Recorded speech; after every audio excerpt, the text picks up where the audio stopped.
Kasi moro sa hinungdan ba makaundang bitaw kong estudyante. Kaming huy og kalibog kung unsaon pagpadayon sa pagsustento sa iyang duha ka anak sa kolehiyo.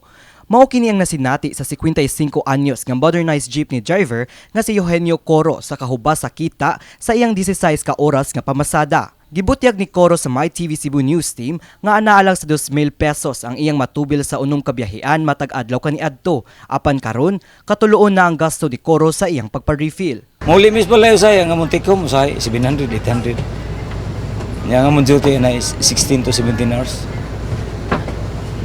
So kung ako nang quantify na nako is dili mi compensated sa among kahago. Giangko ni Coro nga nisulod sa iyang hunahuna ang planong pagbiya tungod sa pagkaalkanse apan alang sa iyang mga anak, padayon gihapon siya sa iyang panginabuhian. Gali mi padangat sab si Coro nga ubay-ubay niyang mga higala nga mga drivers nga wala na ni biyahe.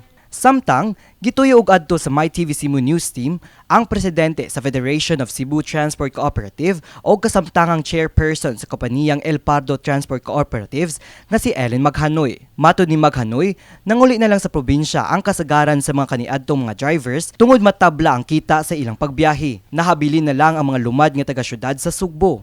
Ang reklamo na sa driver is what naging mabilin sa ilaha.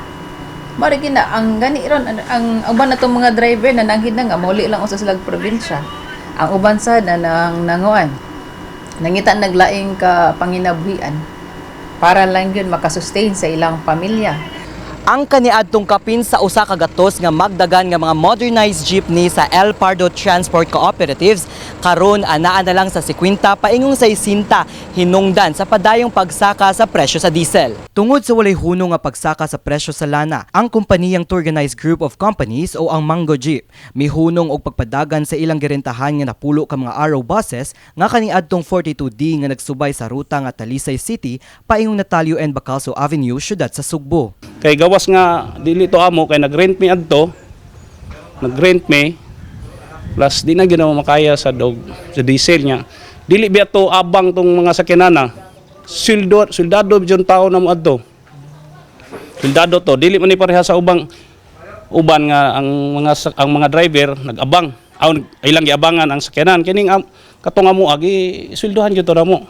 Sa pagkakaron, ang mga drivers sa gihunong nga 42D nga araw buses nga under sa Turganized Group of Companies padayon sa pagmaneho pinaagi sa bag-ong shifting schedule nga ang imaneho mao ang owned modernized Mango Jeep. Ang kaniadtong 6 days work sa mga Mango Jeep drivers karon 5 days work na lang samtang adunay dugang nga mag-operate matag gabi.